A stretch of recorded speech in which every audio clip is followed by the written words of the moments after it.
ओम। आज हम श्रीमद् भगवद गीता के अध्याय 3 कर्म योग के तीसरा श्लोक समझेंगे। इस श्लोक को पहले पढ़ लेते हैं क्योंकि ये महत्वपूर्ण श्लोक है। हर व्यक्ति योग का अर्थ समझने में कुछ और ही समझ बैठता है, जबकि भगवद गीता में कुछ और ही बता रहा। तीसरा श्लोक कहता है, लोके अस्मिन् द्विविधा, इस संसार में दो विधा है। कौन कौन सी? निष्ठा प्रोक्ता मया अनय ज्ञान योगेन सांख्या नाम कर्म योगेन योगी नाम। सांख्य नाम, सांख्य मतलब ज्ञान मार्ग, कर्म योगेन योगी नाम। दूसरा है योग मार्ग, भक्ति योग। जो कर्म प्रधान व्यक्ति है वह भक्ति योग को आश्रय लेता है। जो बुद्धि प्रधान व्यक्ति है वह व्यक्ति ज्ञान योग का सहारा लेता है। अज्ञान मना क्या? जितने भी शास्त्र में लिखे हैं, जो भी श्लोक, 18 पुराण, 108 उपनिषद, सबको याद कर डालता है। इसे ही ज्ञान कहेंगे? बिल्कुल नहीं। जब आदि शंकराचार्य ने शास्त्रार्थ किया, ऐसे ऐसे ज्ञानियों से मिले जो पूरी पोथी लेकर चलते थे। और एक मंडन मिश्र का भी आता है कि उन्होंने कैसे शास्त्रों को पूरी तरह से याद कर रखा था। पर वास्तव में ज्ञान मार्ग का मतलब है जो ज्ञान उसने जाना उन्हें व्यवहार में भी चरितार्थ करता है। अब ज्ञान का मतलब ये नहीं कि आप भूगोल, खगोल, नक्षत्र जानने योग्य को जाना है। दो मार्ग है ज्ञान के भी। ये सांख्य कहती है दो मार्ग ज्ञान योग में, कि वह भी नहीं वह भी नहीं। जैसे मैं समुद्र नहीं, यह तो ठीक, समुद्र दूर है। मैं पृथ्वी नहीं, यह भी ठीक, पृथ्वी दूर है। सूर्य चंद्र सब दिख रहा है। मैं शत्रु भी नहीं मैं मित्र भी नहीं, सब दिख रहा है कि वो हम नहीं हैं। पर जैसे जैसे हम निकट आते हैं तो हमें पता चलता है कि यही हम हैं। किसी से भी पूछो कि आप कौन हो, तो सीना ठोक के बोलेगा ये मैं हूँ। पर जहाँ ठोका जा रहा है ये वास्तव में उनका चेस्ट है। जिनसे ठोका गया वो उनका हाथ है। एक एक करके अगर इस पार्ट को हटा दिया जाए तो कोई हाथ है, कोई नाक है, कोई कान है। तो यह ज्ञान मार्ग के एक मार्ग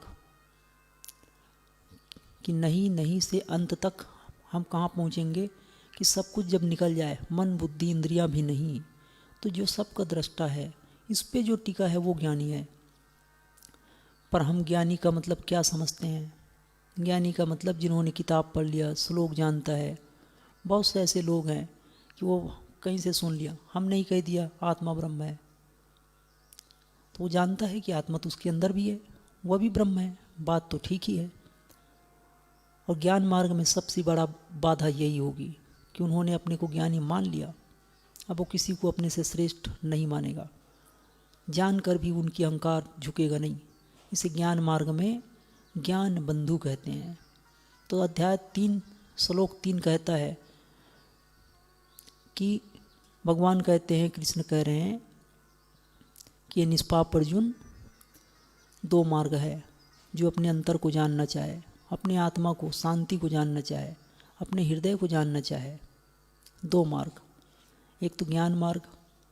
पर इस श्लोक में ये नहीं बताया गया है कि मैंने जो अभी दो बात बताया, पहला तो वह भी नहीं, या हम यह कह सकते हैं कि सब कुछ हम ही।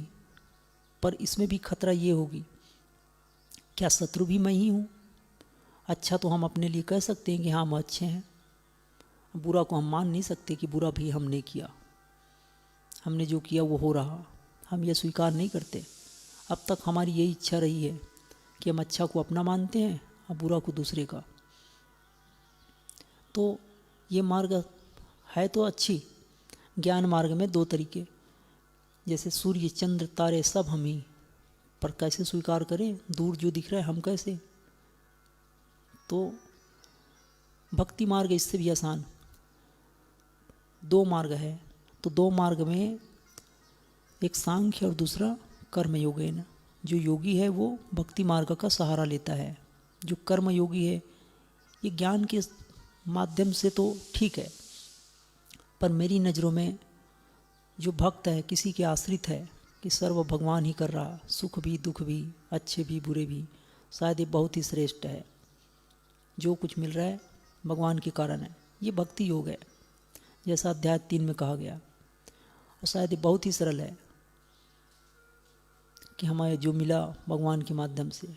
जो कष्ट आ रहा है, कोई ना कोई गलती किया होगा तो भगवान हमें तराश रहे होंगे। तो ये सांख्य योग और भक्ति योगी इस श्लोक में दोनों बताए गए, जिसमें आसान तरीका है भक्ति योग का। जो कुछ भी हो रहा है सब भगवान कर रहे हैं, बुरा है तो भी अच्छे के लिए और भला है तो भी अच्छे के लिए। और सच यही है, अगर आपके जीवन हमारे जीवन में कहीं कष्ट आया और हमने कष्ट में घबराया, उससे हम पार नहीं गए तो हम विकास ना कर पाएंगे। अगर आप कभी बाइक चलाते हो तो आप इस बात को समझ सकते हो कि एक होता है ब्रेक और एक एक्सीलेटर। बार बार आप एक्सीलेटर देते रहोगे तो एक्सीडेंट होने का खतरा है, ब्रेक की भी ज़रूरत है। तो वैसे ही अगर आपने नदियों को देखा है, वो नदियाँ बड़ी शांत बहती है, कलकल नहीं करती, क्योंकि उसका कोई ब्रेकर नहीं उसका अस्तित्व कहीं ना कहीं ख़त्म हो जाएगा। ये वैज्ञानिक अच्छे से जानते हैं। जब केनाल बनाते हैं वो आर्टिफिशियल नदियाँ, डैम से निकलने वाली पानी के लिए ब्रेकर बनाया जाता है। जब ब्रेकर में पानी रुकती है, जब ढलेगा तेज गति से बहेगा। पर जब हमारे जीवन में कोई कष्ट आएगा तो हम सोचते हैं ये कष्ट ना किसी और ने दिया, किसी और ने दे, चाहे प्रकृति से मिले, हमारे कर्मों से मिले, पर उसके बाद ही तो तेज गति से बहाव बनेगा, उसे हमें बर्दाश्त करना होगा। अब भक्ति योगी बड़ा आसानी से इस मार्ग को पार कर लेता है। वो जानता है कि कष्ट मिला तो हमें विकास होगा। अगर किसी बीज को उगाएंगे, मिट्टी को फोड़ के बाहर ना निकल पाया तो मिट्टी में ही दब जाएगा, निकलना होगा। मुर्गी के अंडे से मुर्गी के बच्चे को स्वाभाविक निकाल दो, बड़ा कमज़ोर होगा। मुर्गी के खोपड़े से, अंडे के खोपड़े से जब निकलते हुए जो कष्ट उन्हें होता है, वही तो उन्हें जीवन में आगे बढ़ाने के लिए नींव था। नींव ही कच्ची। जैसे कोई अमीर का बच्चा है, अमीर मतलब जो धन से बहुत ज़्यादा संपन्न है, बच्चे को ज़रा सा छींके आई, टेबलेट खिला दिया, ज़रा सा गर्मी लगी, हीटर चला दिया, पूरी सुख सुविधाएं दे दो, दब्बू सा होगा। यहीं पे तालाब के ऊपर रहने वाले गरीब के बच्चे, उन्हें आप गंदे कूड़े करकट में भी खेलते देखा है, उनकी नींव मजबूत है। तो हम जो कष्ट में सहन करने की क्षमता लाएं, भक्ति योगी बड़ा आसानी से इस मार्ग को आगे पार कर सकता है। अध्याय 3 श्लोक 3 में यही बताया गया है कि 2 मार्ग है, एक ज्ञान का और एक भक्ति योग का। तो भक्ति योग हर व्यक्ति के लिए सुलभ है। हर व्यक्ति ज्ञान के द्वारा शास्त्र पढ़ ले, उनके अर्थों को समझ ले, शायद कठिन है। खतरा यह होगा कि शास्त्रों को पढ़ते पढ़ते अपने को इतना ज्ञानी मान लेगा कि सामने वाले को बड़ा तुच्छ, अपने अंदर ज्ञान का अहंकार आ सकता है। ज्ञान बंधु कहता है, वो अपने आप को बड़ा ज्ञानी मानेगा, ना जाने कितने लोगों को चैलेंज करेगा, शास्त्रार्थ के लिए ललकारेगा, नहीं भी तो अंदर से तो ये अहंकार रहेगी। तो अध्याय 3 का 3रा श्लोक हमने आज पूर्ण किया।